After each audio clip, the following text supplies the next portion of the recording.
Hey, welcome back to another video of editing basics. In this video, we are going to learn how to add a logo to designs in Snappa. To add a logo to design in Snappa, follow these steps. Open up a preferred web browser and head over to snappa.com.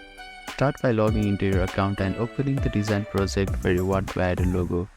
I'm just going to use a template from here. On the left side of the editor, click on the graphics and you will see Uploads tab. Click on it.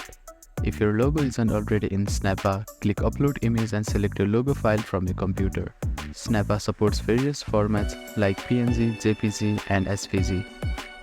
Once uploaded, your logo will appear on the Upload section.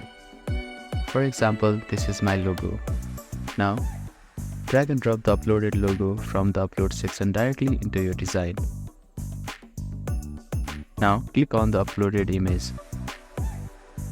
The logo will appear on the canvas and you can reposition and resize it as needed. Click on the logo by dragging the corners of the image to make it larger or smaller.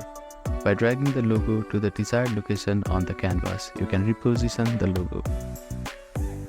If you are adding other elements, you can align the logo with them using Snappa Alignment tool. Once you have positioned your logo correctly and finalized the design, click the Save button to keep your changes. When you are ready to download, click Download button in the top right. Choose the preferred file format. PNG is recommended for logos with transparency. By following these steps, you can easily add a logo to any designs in Snappa, ensuring that your branding stays consistent across your project. Thank you for watching this video. Please do not forget to like, share and subscribe to our channel and comment down if you have any queries.